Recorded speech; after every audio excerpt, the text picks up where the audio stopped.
Hello friends, exam hall के YouTube channel में आप सभी का स्वागत है। सो फ्रेंड, जितने भी विद्यार्थी क्लास 10th में हैं और 2024 में मैथ की तैयारी कर रहे हैं, उन सभी विद्यार्थियों के लिए ये वीडियो काफ़ी इंपॉर्टेंट है। इस वीडियो में हम लोग मैथ्स के 20 मोस्ट इम्पॉर्टेंट क्वेश्चन जो है देखने वाले हैं, जो कि आपके बोर्ड एग्जाम के पॉइंट ऑफ व्यू से काफ़ी महत्वपूर्ण है। तो चलिए इस वीडियो को बिना देरी करते हुए वीडियो को स्टार्ट करते हैं। तो चलिए यहाँ पर आप लोग देख सकते हैं, आपका ये पहला क्वेश्चन है और पहले क्वेश्चन में क्या बोल रहा है, किसी पूर्णांक m के लिए प्रत्येक सम, ठीक है, प्रत्येक सम पूर्णांक निम्नलिखित रूप का होता है। ये आपका क्वेश्चन है। तो चलिए क्वेश्चन में क्या बोला है उसको समझ लेते हैं। तो कह रहा है कोई पूर्णांक है m के लिए प्रत्येक सम पूर्णांक, यानी कि इन चारों ऑप्शन में से एक ऑप्शन ऐसा है जिसका प्रत्येक कंडीशन पर जो है उसका मान जो है सम ही आता है। फॉर एग्जांपल, पहले जो ऑप्शन में दिया गया हमारा यम दिया गया है, अगर मान लीजिए एम के स्थान पे हम कोई सम संख्या लेते हैं 4, तो ये सम कहलाएगी। अगर मान लीजिए हम कोई विषम संख्या जैसे कितनी ले लेते हैं तो ये विषम हो जाती है। मतलब कहने का ये हुआ, जब हम सम ले रहे हैं तो सम हो रहा है, विषम ले रहे हैं तो विषम हो रहा है। लेकिन यहाँ पर हमसे क्या बोला है कि प्रत्येक, ठीक है, प्रत्येक समपूर्णांक होना, यानी हर कंडीशन पे समपूर्णांक होना चाहिए। तो ये ऑप्शन तो होगा नहीं। चलिए समझते हैं क्वेश्चन नंबर दूसरे को। सॉरी, क्वेश्चन नंबर दूसरे को नहीं, ऑप्शन नंबर दूसरे को। तो ऑप्शन नंबर दूसरे में क्या दिया गया है, यम प्लस में 1 दिया गया है। तो मान लेते हैं एम के स्थान पे कोई सम संख्या 4 लेते हैं और प्लस में 1, तो जुड़ के ये हो जाएगा, कितना हो जाएगा, तो 5 हो जाएगा। अगर मान लीजिए हम यहाँ पर कोई विषम संख्या 3 लेते हैं और 1 जोड़ देंगे तो यहाँ पर हो जाएगा क्या, 5 हो जाएगा।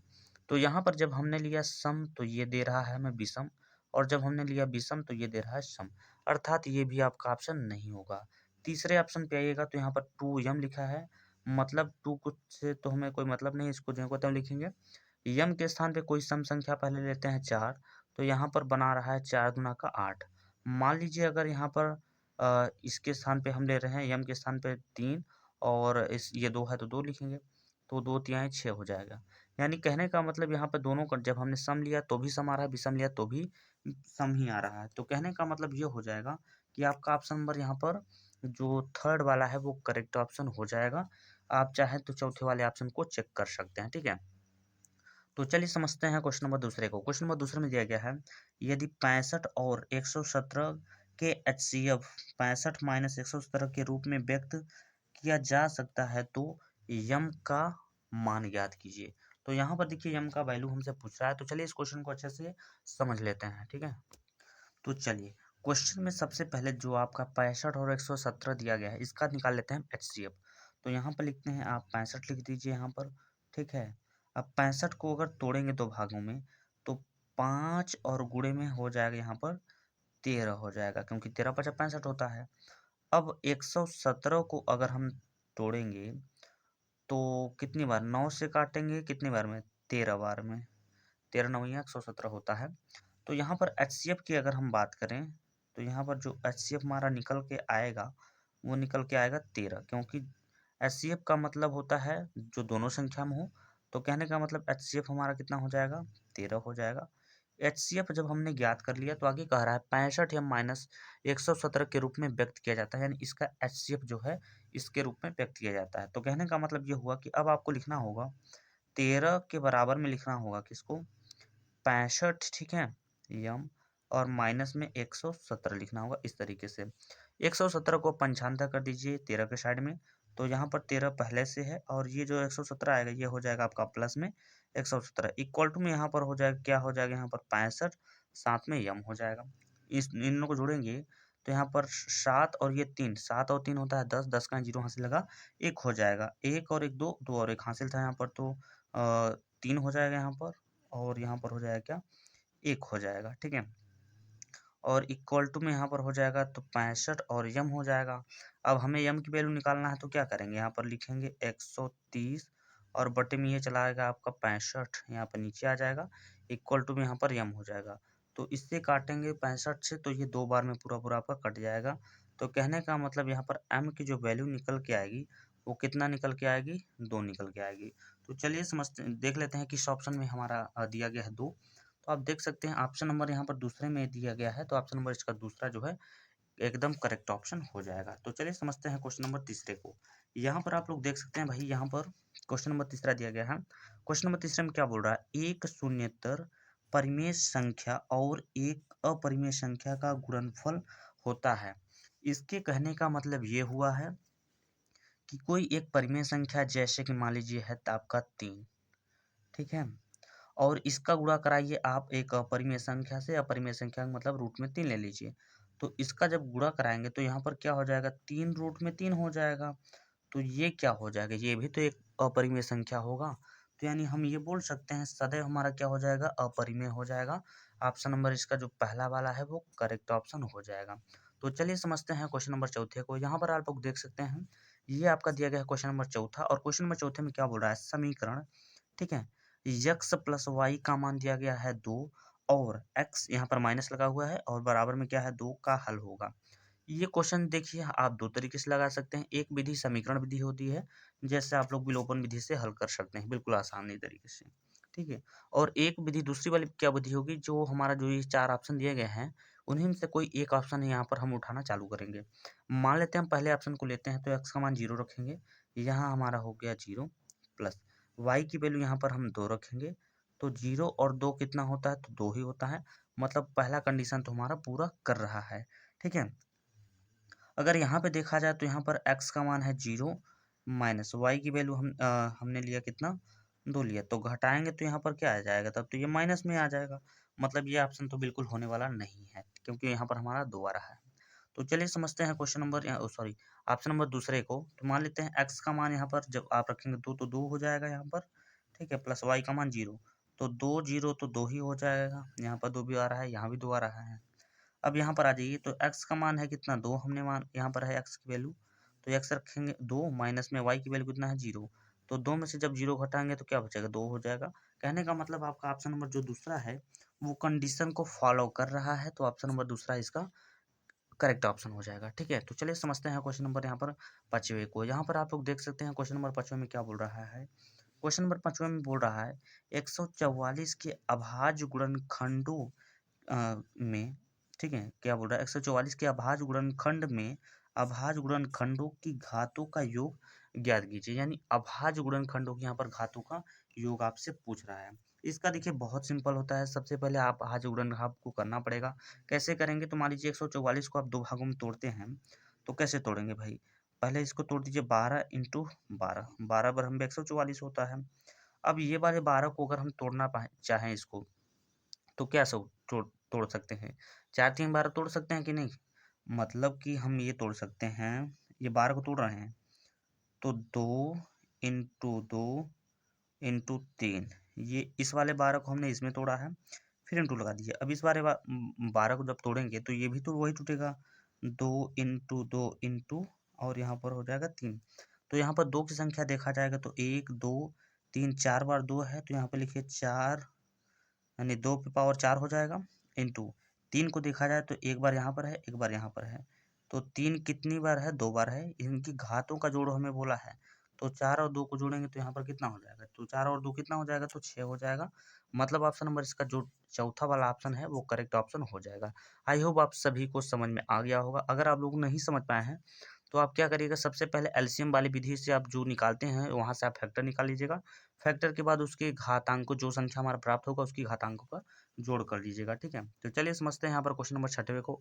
यहाँ पर आप लोग देख सकते हैं ये है आपका क्वेश्चन नंबर छठवां, और क्वेश्चन नंबर छठवें में क्या बोल रहा है, निम्न में से कौन सा अभाज्य संख्याओं का एक युग्म है, ठीक है। तो सबसे पहले आपको पता होना चाहिए कि सब अभाज्य संख्या बोलते किसे हैं। जिन दो संख्याओं का एचसीएफ जो होता है वो 1 होता है, ठीक है, उसको हम लोग बोलते हैं अभाज्य संख्या को प्राइम नंबर, ठीक है। तो ऑप्शन नंबर पहले में दिया गया 14 और 35। 14 देखिए 2 से कटेगा, 7 से भी कट जाएगा, और ये 7 से मतलब ये भी कट जाएगा और ये भी कट जाएगा, मतलब यहाँ पर ये तो हमारा हो ही नहीं सकता। आ जाइए ऑप्शन नंबर दूसरे पर। तो ये देखिए 18 है, ये 25 से, ये 18 अपने आप में 6 से कटेगा, 3 से कटेगा, और ये 5, ये 21 से कटेगा, 5 से कटेगा। मतलब इन दोनों का अगर एचसीएफ की बात करें तो इन दोनों का एचसीएफ 1 है, अर्थात ये आप बोल सकते हैं ऑप्शन नंबर इसका जो दूसरा वाला है वो करेक्ट ऑप्शन हो जाएगा, ठीक है। तो चलिए आगे चलते हैं क्वेश्चन नंबर 7वें की ओर। यहाँ पर आप लोग देख सकते हैं क्वेश्चन नंबर 7वां काफी सरल क्वेश्चन है, काफी इंपॉर्टेंट भी क्वेश्चन है। एक आध 2 नंबर का क्वेश्चन, 1 नंबर का एमसीक्यू में क्वेश्चन पूछा जाएगा आपका, ठीक है। तो यहाँ पर कह रहा है कि एपी, एपी का मतलब होता है अर्थमेटिक प्रोग्रेशन, आप सभी को पता होगा इसका फुल नेम। तो यहाँ पर क्या लिख रहा है, 4 के बाद 10, 16, 22, 28 का सार्व अंतर होगा। यहाँ पर आपसे पूछ रहा है सार्व अंतर, यानी सब में अंतर कितने का हो रहा है। तो आई होप आप सभी को पता चल गया होगा। यानी ये देखिए 4 से 10 हुआ, कितना जुड़ा, 6 जुड़ा, और 10 से 16 हुआ, 6 जुड़ा, फिर इसमें इसमें मतलब सभी में कितने कितने का गैप है, तो यहाँ पर सभी में 6-6 का गैप है। आपको यहाँ से समझ में आ रहा होगा।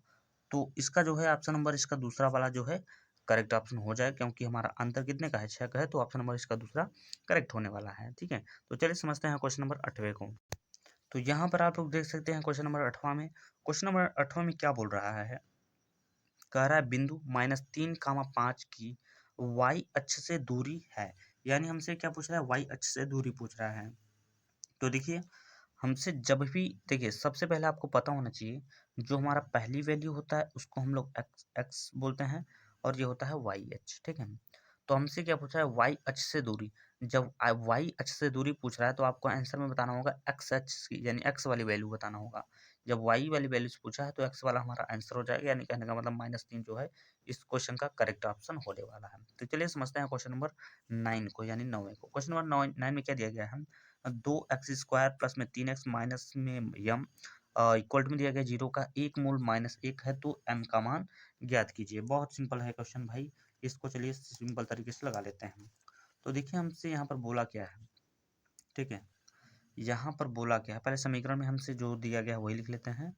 तो दिया गया है 2x² प्लस में यहाँ पर दिया गया है 3, और दिया गया है x माइनस में दिया गया है m इज इक्वल टू 0 का एक मूल, यानी कि ये दिया गया है आपका x की वैल्यू दिया गया है। तो x की वैल्यू यहाँ पर पुट करेंगे तो यहाँ पर हो जाएगा 2 इंटू एक्स का मान है -1, और मैं यहाँ पर हो जाएगा -1 का स्क्वायर, प्लस में यहाँ पर हो जाएगा 3 इंटू एक्स की वैल्यू कितना है -1, और माइनस में यहाँ पर वो यम हो जाएगा, और इज इक्वल टू कितना हो जाएगा, तो 0 हो जाएगा।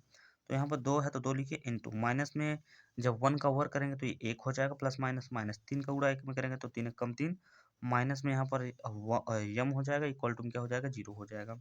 अब यहाँ पर कितना हो जाएगा, 2 का गुणा 1 में करेंगे 2 एक कम 2, माइनस में यहाँ पर हो जाएगा 3, और यहाँ पर कितना हो जाएगा, तो आपका माइनस में यम हो जाएगा, इक्वल टू कितना हो जाएगा, तो 0 हो जाएगा।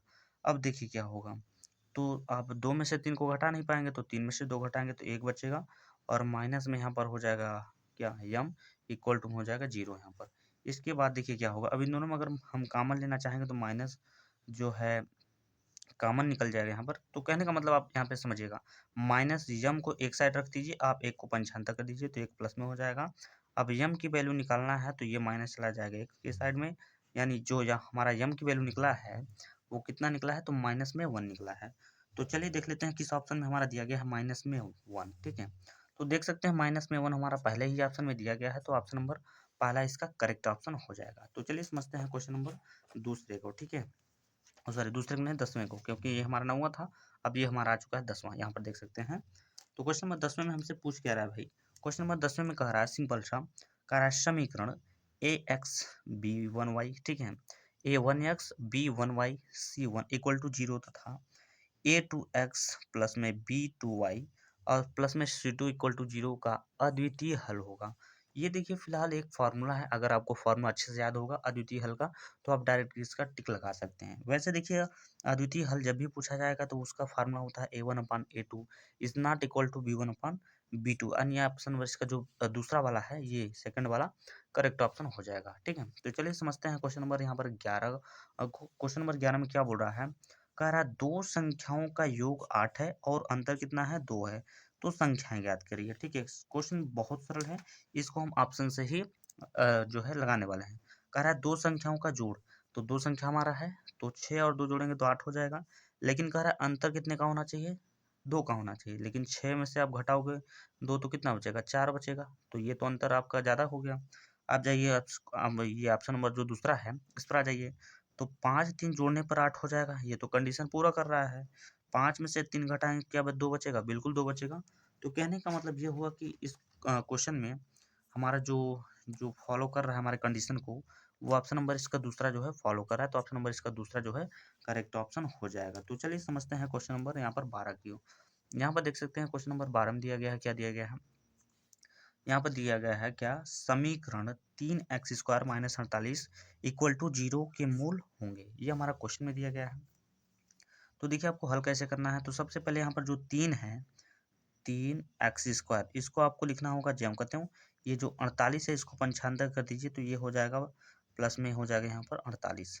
ठीक है, अब क्या करिएगा, यहाँ पर हमें x² को यहीं पे छोड़ना होगा। 48 के नीचे अब ला दीजिए, आप 3 को ला दीजिए, ये जो 3 है तो 3 को ला दीजिए। तो फिर अगले स्टेप पे क्या होगा, यहाँ पर x² को x² लिखिए। अब इससे काटेंगे तो कितनी बार में कट जाएगा, 16 बार में कट जाएगा। इसका स्क्वायर हटाएंगे तो यहाँ पर लग जाएगा रूट, यहाँ पर रूट हो जाएगा 16। अब देखिए 16 कितने का वर्ग होता है, तो प्लस माइनस में ये 4 का वर्ग होता है। आई होप आप सभी को पता होगा, ये जो 16 होता है ये 4 का वर्ग होता है, तो प्लस माइनस में इसका 4 जो है करेक्ट आंसर होना चाहिए। तो जो प्लस माइनस में 4 लिखा है ऑप्शन नंबर तीसरे में, यही वाला ऑप्शन आपका करेक्ट ऑप्शन हो जाएगा। तो चलिए समझते हैं क्वेश्चन नंबर यहाँ पर 13 को। यहाँ पर देख सकते हैं क्वेश्चन नंबर 13। क्वेश्चन नंबर 13 में क्या बोल रहा है, कह रहा है सेक थीटा बराबर 2 तो थीटा की माप होगी। काफी क्वेश्चन बहुत सरल है, आप ये बोल सकते हैं। ठीक है, तो यहाँ पर लिखा है क्या, सेक सेक थीटा बोला है, इक्वल टू में दे रहा है 2। तो सेक थीटा से तो अभी हमें कोई मतलब नहीं है, तो इसको हम जो कहते हैं उतार देते हैं। सेक थीटा इक्वल टू, अब बताइए ये सेक के कितने अंश का मान होता है, 2। ठीक, तो देखिए जो सेक के 60 अंश का मान होता है 2, तो यहाँ पर अब हम लिखेंगे क्या, सेक 60 डिग्री। तो सेक से यहाँ पर सेक कैंसिल हो जाएगा। तो कहने का मतलब यहाँ पर हमें थीटा की जो वैल्यू होगा वो पता चल जाएगा कितना, 60 डिग्री। अब हमें तो अभी आंसर में तो दिख नहीं रहा है, क्योंकि हमारा आंसर में कुछ दूसरा पूछ रहा है। हम तो देखिए हमें आंसर में पूछ क्या रहा है, सबसे पहले यहाँ पर समझने की अगर कोशिश करें तो, ठीक है, तो हमारा जो थीटा की वैल्यू है वो 60 डिग्री हमें पता चल चुका है, लेकिन हमारा आंसर अभी भी नहीं आया है, मतलब ये रेडियन में लिखा है। तो आपको पता होगा रेडियन में बदलने के लिए क्या करते हैं, एक फॉर्मूला होता है आपका, क्या होता है, तो पाई और बटे में होता है 180 होता है। ठीक है, पाई बटे 180 इंटू में होता है थीटा, जिसमें से पाई को तो पाई लिखेंगे, बटे 180 है तो 180 को यहाँ पर लिखेंगे इंटू। थीटा की वैल्यू अभी निकाला है हमने, कितना निकाला है, तो 60 निकाला है, तो यहाँ पर रख देंगे 60। तो 60 से काटेंगे तो 3 बार में कट जाएगा, यानी पाई ऊपर हो जाएगा, नीचे कितना हो जाएगा, तो 3, यानी पाई/3 वाला ऑप्शन जो होगा वही हमारा ऑप्शन करेक्ट होने वाला है। तो चलिए देख लेते हैं किस ऑप्शन में दिया गया है। तो पाई/3 जो दिया गया है वो ऑप्शन नंबर बी में दिया गया है, जो कि हमारा आंसर निकल के आ गया है पाई/3 हो जाएगा। ठीक है, तो चलिए समझते हैं क्वेश्चन नंबर 14 को। तो यहाँ पर आप लोग देख सकते हैं ये आपका है क्वेश्चन नंबर 14, और क्वेश्चन नंबर 14 में क्या बोल रहा है, दो समरूप त्रिभुजों के क्षेत्रफलों, यानी यहाँ पर क्षेत्रफल होना चाहिए, आप लिख लीजिएगा क्षेत्रफल। ठीक है, 16 सेंटीमीटर स्क्वायर तथा 24 सेंटीमीटर स्क्वायर है। यदि पहले त्रिभुज की एक भुजा का वर्ग 12 सेंटीमीटर स्क्वायर है तो दूसरे त्रिभुज की संगत भुजा का वर्ग होगा, यानी ज्ञात कीजिए वही। ठीक है, तो चलिए सवाल काफी सिंपल है वैसे तो, आप इसको हल करोगे तो यहाँ पर देखिए क्या लिखना होगा आपको। सबसे पहले लिखना होगा पहले त्रिभुज की भुजा का क्षेत्रफल, यानी पहले त्रिभुज का क्षेत्रफल आप लिख लीजिए। यहाँ पर पहले त्रिभुज का क्षेत्रफल आप ऐसा समझिए, मैं शॉर्टकट में लिख रहा हूँ, पहले त्रिभुज का क्षेत्रफल, और बट्टे में लिख दीजिएगा दूसरे त्रिभुज का क्षेत्रफल, और बराबर में क्या होता है, पहले त्रिभुज की संगत भुजा का वर्ग। ठीक है, यानी हम पहले त्रिभुज को दिखा रहे हैं संगत भुजा का वर्ग, और बटे में क्या हो जाएगा, दूसरे त्रिभुज की भुजा का की संगत भुजा का वर्ग। ये आपका फार्मूला है, मैं केवल यहाँ पर समझाने की कोशिश कर रहा हूँ। ठीक है, आप चाहो तो लिख सकते हो, यहाँ पर लिखिएगा पहले त्रिभुज का क्षेत्रफल बटे में दूसरे त्रिभुज का क्षेत्रफल, बराबर में लिखिएगा पहले त्रिभुज की संगत भुजा का वर्ग बटे में दूसरे त्रिभुज की संगत भुजा का वर्ग। इतना लिखने के बाद अब देखिए पहला जो त्रिभुज है उसका क्षेत्रफल हमें दिया गया है 16 दिया गया है, दूसरे वाले का कितना दिया गया है, तो 24 दिया गया है, 24 लिखेंगे, इक्वल टू पहले त्रिभुज की भुजा की संगत भुजा का जो वर्ग दिया गया है वो दिया गया है कितना, 12 दिया गया है, दूसरे वाले का हमसे पूछ रहा है, तो यहाँ पर आप त्रिभुज 2 से यहाँ पर दर्शा सकते हैं हम। अब इसको आप 8 से काट दीजिए, तो 8 से काटेंगे तो 8 से 2 बार में कटेगा, 8 से कितनी बार में कटेगा, तो 8 से 3 बार में कटेगा। यहाँ पर आपका हो जाएगा 12, और बटे में कितना हो जाएगा, ये हो जाएगा त्रिभुज 2। तो यहाँ से काटेंगे 2 एकम 2, 2 से काटेंगे 6 बार में, और त्रिभुज 2 का गुणा 1 में करेंगे तो त्रिभुज 2 हो जाएगा, 3 का गुणा 6 में करेंगे तो 3 6 18 हो जाएगा। ठीक है, यानी आप ये बोल सकते हो जो दूसरे त्रिभुज की संगत भुजा का जो वर्ग निकलेगा वो 18 सेंटीमीटर स्क्वायर हो जाएगा। तो ऑप्शन नंबर इसका जो तीसरा है वो करेक्ट ऑप्शन हो जाएगा। तो चलिए समझते हैं क्वेश्चन नंबर 15 को। यहाँ पर आप लोग देख सकते हैं, यहाँ पर दिया गया है क्वेश्चन नंबर 15 में दिया गया है उस वृत्त की परिधि जिसकी त्रिज्या 14 सेंटीमीटर है। यानी कहने का मतलब है उस वृत्त की परिधि ज्ञात कीजिए जिसकी जो त्रिज्या दिया गया हमें 14 दिया गया है। तो देखिए इसमें क्या होगा, सबसे पहले आपको एक फार्मूला याद होना चाहिए। ठीक है, क्या होता है, वृत्त की परिधि निकालने के लिए एक फार्मूला होता है। यहाँ पर कौन सा फार्मूला होता है भाई, तो 2 पाई आर होता है, जिसमें से 2 को तो हम 2 ही लिखेंगे, इंटू पाई को हम, पाई की जो वैल्यू होती है वो होता है 22 और बटे में कितना होता है 7, इंटू ये जो आर है, आर की वैल्यू हमें दिया गया है 7, तो 14 दिया गया है। तो 7 से काटिएगा, 7 एक कम 7, 7 दूना 14 होता है। तो 22 दूना 44 और 44 दूना कितना हो जाएगा, 88 हो जाएगा। तो 88 इस क्वेश्चन का करेक्ट आंसर हो जाएगा। आई होप आप सभी को समझ में आ गया होगा। ठीक है, क्योंकि भाई ये एक एक नंबर हैं, तो एक एक नंबर वाले क्वेश्चन हैं, तो ज़्यादा समय यहाँ पर व्यतीत नहीं करेंगे। अगर आप ज़्यादा समय लेते हैं तो आपका जो है टाइम नुकसान होगा और आप क्वेश्चन को बना नहीं पाओगे। ठीक है, तो क्वेश्चन नंबर 16 में दिया गया है दो समरूप त्रिभुजों की भुजाएं 4:9 के अनुपात में हैं, इन त्रिभुजों के क्षेत्रफलों का अनुपात क्या होगा। ये क्वेश्चन काफ़ी महत्वपूर्ण है, VIMP क्वेश्चन आप कह लो इसे। ठीक है, और इस क्वेश्चन में पूछा है, बहुत सिंपल सा क्वेश्चन आपसे पूछा है। यहाँ पर कह रहा है कि ये इनकी भुजाएं का, दो समरूप त्रिभुज है, उनकी भुजाओं का अनुपात दिया गया है, क्षेत्रफलों का अनुपात ज्ञात कीजिए। तो क्षेत्रफल का अनुपात जब भी पूछेगा तो आप 4 का वर्ग और ये पहली भुजा का वर्ग और दूसरी भुजा का जो अनुपात में दिया है उसका वर्ग कर दीजिए। तो 4 का वर्ग 16 और 9 का वर्ग 81, यानी ऑप्शन नंबर इसका जो चौथा वाला है वही आपका करेक्ट ऑप्शन हो जाएगा। ठीक है, तो चलिए समझते हैं क्वेश्चन नंबर यहाँ पर 17 का। क्वेश्चन नंबर 17 में क्या दिया गया, sine square theta plus cos square theta बराबर क्वेश्चन मार्क, यानी इसके स्थान पे क्या आएगा। तो आप सभी को पता होगा कि sine square theta plus cos square theta बराबर क्या होता है, एक होता है जो कि एक फॉर्मूला है, आपने अगर पढ़ा होगा प्रश्नावली 8D क्लास 10th मैथ में दिया गया है, तो वहाँ से आप देख सकते हैं ये वाला फार्मूला होगा। ठीक है, तो चलिए चलते हैं क्वेश्चन नंबर 18 की ओर। यहाँ पर देख सकते हैं, यहाँ पर दिया गया है क्वेश्चन नंबर 18, और क्वेश्चन नंबर 18 में क्या बोल रहा है कि tan थीटा बराबर 3/4 है, तो इतने का मान ज्ञात कीजिए। मतलब ये जो दिया गया है इतने का हमें वैल्यू ज्ञात करना है। तो चलिए समझते हैं इसको कैसे लगाया जाएगा। बहुत सिंपल क्वेश्चन है वैसे तो।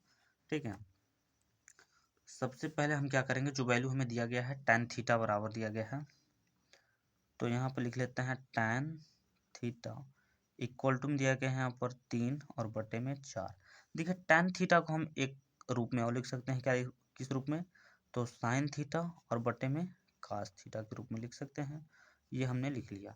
यहाँ से हमें पता चला कि साइन थीटा की वैल्यू हमारा 3 हो गया और कास थीटा की वैल्यू कितना हो गया, 4 हो गया। बस ये समझने की बात है। अब इस पर हम बैठाना चालू करेंगे, तो यहाँ पर 4 है, 4 लिखेंगे, इंटू साइन थीटा की वैल्यू 3 पता चल गया तो 3 लिखेंगे, माइनस कॉस थीटा की वैल्यू कितना 4 है तो 4 लिखेंगे, बटे बटे में है फिर से 4 है 4 लिखेंगे, इंटू साइन थीटा की वैल्यू 3 है 3 लिखेंगे, प्लस कॉस थीटा की वैल्यू कितना है 4 है तो 4 लिखेंगे। अब इतना हो जाने के बाद अब देखिए आपको करना क्या होगा, देखिए इसमें करना क्या होगा। ठीक है, तो अगर आप लोग ध्यान से देखोगे तो उसमें ऊपर वाले में 4 कॉमन दिख रहा है, तो 4 यहाँ से बाहर निकालेंगे। तो 4 जब बाहर निकालेंगे तो यहाँ पर 3 माइनस में यहाँ पर 1 बचेगा, क्योंकि 4 यहाँ से बाहर निकला। नीचे वाले में सेम कंडीशन, यहीं पर भी 4 कॉमन है, तो यहाँ पर आपका बचेगा 3 और प्लस में 1 बचेगा, कुछ इस तरीके से हो जाएगा। तो ये 4 और 4 हमारा कैंसिल हो जाएगा। ठीक है, तो यहाँ पर आप लोग देख सकते हैं क्या होगा, ये 4 से 4 आपका कैंसिल हो जाएगा यहाँ पर। तो आपका 3 में से 1 घटाएंगे तो यहाँ पर आपका बचेगा 2, और 3 और 1 हो जाएगा, यहाँ पर 4 हो जाएगा, 4 लिख दीजिएगा। इतना हो जाने के बाद अब 2 से काटिएगा तो 2 से एक बार में कटेगा, 2 से कितनी बार में कटेगा, 2 से 2 बार में कटेगा, यानी 1/2 इसका क्वेश्चन का करेक्ट आंसर होना चाहिए। तो चलिए देख लेते हैं किस ऑप्शन में दिया गया है। तो 1/2 दिया गया है वो ऑप्शन नंबर आपके तीसरे में दिया गया है, जो कि करेक्ट ऑप्शन हो जाएगा। तो चलिए समझते हैं क्वेश्चन नंबर 19 को। क्वेश्चन नंबर 19 काफ़ी महत्वपूर्ण है भाई। इस ये तो फिलहाल एक फार्मूला ही पूछा गया है। इसमें क्या पूछ रहा है कि माध्यक एवं बहुलक के बीच संबंध होगा। तो ऑप्शन नंबर पहले में दिया गया माध्यक बराबर 2 बहुलक प्लस 3 माध्य दिया गया है, और ऑप्शन नंबर दूसरे में दिया गया बहुलक बराबर 2 माध्य और 3 माध्यक दिया गया माइनस में। ठीक है, ऑप्शन नंबर तीसरे में दिया गया बहुलक बराबर 3 माध्यक माइनस 2 माध्य, और ऑप्शन नंबर चौथे में दिया गया माध्य बराबर 3 माध्यक माइनस 2 बहुलक दिया गया है। तो इस क्वेश्चन का जो करेक्ट आंसर होगा वो हो जाएगा ऑप्शन नंबर सी, यानी तीसरा वाला। तो बहुलक बराबर 3 माध्यक माइनस 2 माध्य, ये इसका फार्मूला है। Very very very most important formula है भाई, VIMP। इससे संबंधित क्वेश्चन भी आपके बोर्ड एग्जाम में देखने को मिलता है। ये क्वेश्चन काफ़ी महत्वपूर्ण क्वेश्चन है। इस टाइप से मैंने एक क्वेश्चन आपको बता रखा है पहले से। पहले आप समीकरण को नोट करेंगे और इसमें से कह रहा है 1 मूल माइनस में 3 है, यानी 1 मूल का मतलब ये किसकी वैल्यू दिया गया है, x की वैल्यू दिया गया है। तो x की वैल्यू यानी x के स्थान पे जब आप रखिएगा, चलिए इसको हम लगा लेते हैं यहीं पे। सबसे पहले यहाँ पर 2 है, 2 रखेंगे। यहाँ पर है x की वैल्यू कितना है, माइनस में 3, तो 3 का वर्ग कितना हो जाएगा, 3 त्रिक का 9 हो जाएगा। हम डायरेक्ट हल कर रहे हैं, आप लोग यहाँ पर समझने की कोशिश करिएगा। तो यहाँ पर 2 है, फिर 2 लिख लिया, इंटू एक्स की वैल्यू कितना, माइनस में 3, माइनस में 3 रख दिया, माइनस में यहाँ पर 3 के और यहाँ पर हो गया स्क्वायर, स्क्वायर हो गया और बराबर में हो गया 0। तो 9 दूना यहाँ पर हो जाएगा 18 हो जाएगा, प्लस माइनस माइनस, और 3 दूना कितना 6 हो जाएगा, माइनस में यहाँ पर हो जाएगा 3 के स्क्वायर इक्वल टू कितना हो जाएगा, 0 हो जाएगा। तो 18 में से आप घटाएंगे किसको, 6 को, तो यहाँ पर बचेगा 12, तो 12 लिख दीजिएगा, माइनस में यहाँ पर 3 और यहाँ पर के स्क्वायर इक्वल टू में ये हो जाएगा। ठीक है, इतना हो जाने के बाद अगर मान लीजिए इसको हम इधर पंचांतर कर देंगे तो यहाँ पर 12 तो ज्यों का त्यों रहेगा। तो फिर यहाँ पर हो जाएगा 3 के स्क्वायर, 3 से काटेंगे 4 बार में कट जाएगा यहाँ पर, तो 4 बराबर में यहाँ पर हो जाएगा के। ठीक है, तो यहाँ पर अगर के की वैल्यू जब निकालेंगे तो प्लस माइनस में इसका 2 आंसर हो जाएगा, यानी ऑप्शन नंबर इसका जो जो आपका देख रहे हैं तीसरा, ये ऑप्शन आपका करेक्ट हो जाएगा। तो इस वीडियो हम लोग 1 से लेकर जो 20 तक मोस्ट इंपॉर्टेंट एमसीक्यू क्वेश्चन थे मैथ के, मैंने यहाँ पर हल कर लिया है अच्छे तरीके से। आई होप आप सभी को ये क्वेश्चन काफ़ी अच्छे लगे होंगे और उन्हें आप लोगों ने अच्छे से पढ़ा होगा। तो चलिए मिलते हैं किसी नेक्स्ट वीडियो में, तब तक के लिए जय हिंद, जय भारत।